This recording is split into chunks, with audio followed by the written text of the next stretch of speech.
Hello students, welcome to our YouTube platform made जी exam. और मैं हूं आपका मेंटर अविनाश सर। तो फिर मैं आज एक न्यू टॉपिक को लेकर आपकी सेवा में हाजिर हूं। तो बिना टाइम वेस्ट किए करते हैं टॉपिक की शुरुआत। आज मैं बेसिकली आपको डाइजेस्टिव सिस्टम में इंटेस्टाइन, गट और एलिमेंट्री कैनाल, जिसे भी आप जिस नाम से भी जानते हो, इसके एक एनाटॉमिकल बाइसेक्शन को देखेंगे, उसके डिफरेंट रीजन को देखेंगे, उसके डिफरेंट रीजन के फंक्शन को देखेंगे। एक्चुअली ये सारे इतने बड़े टॉपिक को एक वीडियो में कवर करना तो आसान नहीं है, फिर भी आप इसे एक सिंपल स्कीमेटिक रिप्रेजेंटेशन में इसे आप देख सकते हो। एलिमेंट्री कैनाल, सबसे पहले एलिमेंट्री कैनाल की जब बात की जाती है तो हमारे माइंड में फ्रॉम माउथ टू एनस बात आती है, और ये बात फैक्ट है भी, राइट। बट जो ये 4 डिवीजन है इसका, वो सिर्फ इसोफेगस से रेक्टम तक आएगा। The wall of alimentary canal from oesophagus to rectum versus 4 layers. That means, क्योंकि जो आगे डायग्राम है उसमें आप देखोगे कि वो कंप्लीट ये लिखा है, यूज़ किया है कि एनाटॉमिकल या जो different parts of alimentary canal, जो कि 100% करेक्ट हम नहीं ले सकते, क्योंकि कंप्लीट एलिमेंट्री कैनाल में ऐसा नहीं होगा। क्योंकि अगर आप देखो, जैसे म्यूकोसा, सब म्यूकोसा, मस्कुलरिस, सेरोसा, तो ये रीज़न हमारे फ्रॉम माउथ टू एनस नहीं, ओनली इसोफेगस टू रेक्टम आएंगे। यह हमारे को क्वेश्चन नीट में भी पूछा हुआ है, इसलिए आप इसे ध्यान दोगे। कन्फ्यूजन जब डायग्राम में आएगा वहाँ पे मैं इसे फिर से एक बार बताऊँगा, अब ध्यान से उसे सुनना।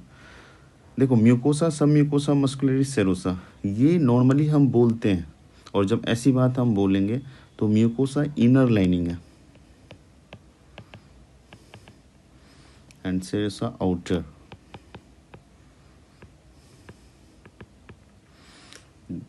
That means the arrangement of these mucosa, submucosa, muscularis, serosa is from inner to outer, inner side to outer side।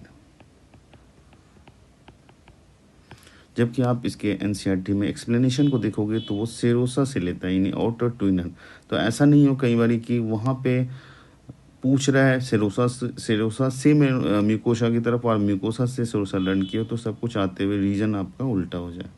ठीक है, next one, mucosa is inner most and serosa is outer most layer. ये तो मैंने अभी आपको पहले explain किया, फिर भी आप इसे ध्यान रखोगे। नाउ देखो, ये एनाटॉमिकल रिप्रेजेंटेशन में देखो, ये बिल्कुल लाइन हमने, क्योंकि नीट के एग्ज़ाम में एनसीईआरटी की लाइन को काफ़ी ज़्यादा पुट किया जाता है, डायग्राम को, मॉडिफिकेशन ऑफ डायग्राम में जो भी नाम है उससे भी उसके काफ़ी यूज़ करते हैं। तो अगर आप उन सारी चीज़ों को देखो तो representation of transverse section of TS of gut, इसका मतलब क्या हुआ, आपने यही सोचना होगा कि माउथ से एनस तक आ गई बात,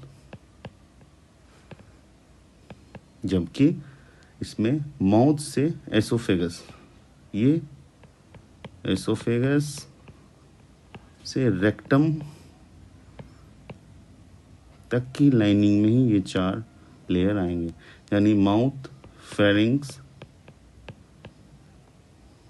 हमारा रह जाएगा। और माउथ के साथ अगर आप देखो तो एक और भी बक्कल कैविटी, आप देखो बक्कल कैविटी, इसमें ये लेयर नहीं होंगे। ये एक नीट का बहुत बड़ा बाउंसर होगा। और रेक्टम बोल रहा जा रहा है तो इसका मतलब एनस में भी ये रीजन नहीं होगा। ये 4 लेयर्स, सेरोसा, जो ये मस्कुलरिस, सब म्यूकोसा, म्यूकोसा, देखो अभी मैंने लास्ट में जो प्रीवियस पेज में ये देखा था कि हमने इनर टू आउटर गया था, जबकि डायग्राम में आउटर टू इनर की बात कही जा रही है। तो ये कन्फ्यूजन होता है, इसलिए आप इनसे बिल्कुल किसी भी तरह वो मैच करे क्वेश्चन को, हमें उसमें नहीं फंसना है, अदरवाइज मार्क्स जाएंगे। देखो, serosa outer most cover, outer layer, mucosa is inner layer, कोई डाउट नहीं। तो इसमें सबसे इंपॉर्टेंट क्वेश्चन क्या बनता है, देखो, मस्कुलरिस लेयर ऑब्वियसली नाम से मसल्स लग रहा है, inner circular layer, outer longitudinal layer.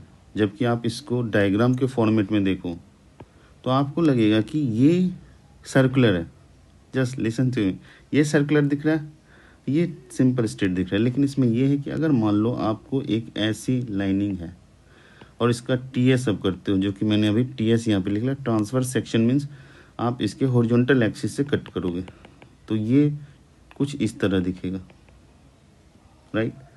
यानी कि अगर ये लॉन्गिट्यूडनल मसल्स है तो इसके ये लॉन्गिट्यूडनल मसल्स ये सर्कल फॉर्म में दिखा आफ्टर टी एस, और अगर ये सर्कुलर मसल्स ऑलरेडी पहले से और इसका आप ट्रांजैक्शन काटोगे जो ट्रांसफर सेक्शन में, तो ये आपको सर्कुलर मसल जो ये डॉटेड लाइन इस तरह दिखेंगे, राइट। तो ये दोनों चीज़ में आपने अपने कन्फ्यूजन को रखना नहीं है, और ये एग्ज़ाम में पूछा हुआ है तो इस लेयर को आप कंप्लीटली स्टार लगा के चलना। तो ये इसके एनाटॉमिकल रीज़न हो गए। Now explanation of each layer of cut. मैंने पहले भी बोला इस लेयर में सबसे ज़्यादा इंपॉर्टेंट जो सेरोसा से बात आती है, outermost layer is very simple, अब तो क्लियर है। ये मेडअप ऑफ थीन मेसोथीलियम है। थीन मेसोथीलियम का मतलब हो गया कि मेसोथीलियम जो है एक एपिथेलियल टिश्यू, नहीं मेसोथीलियम में आपका एपिथेलियम के साथ साथ सम कनेक्टिव टिश्यू, तो दो टिश्यू का इन्वॉल्वमेंट है इसमें, राइट। ध्यान से सुनना, mesothelium is epithelium of visceral organ, viscera और विसरल ऑर्गन्स। इसका मतलब ये होता है कि कोई भी, जैसे मान लो ये लीवर है, ये किडनी है, इसके बाहर जो भी आप लेयर लगाते हो, कोई भी बाहर लेयर लगाते हो, इनफैक्ट जो एपिथेलियम का जो होगा ये होता है विसरल ऑर्गन, और इसके तरफ जो ये आउटसाइड में, इसे हम लोग बोलेंगे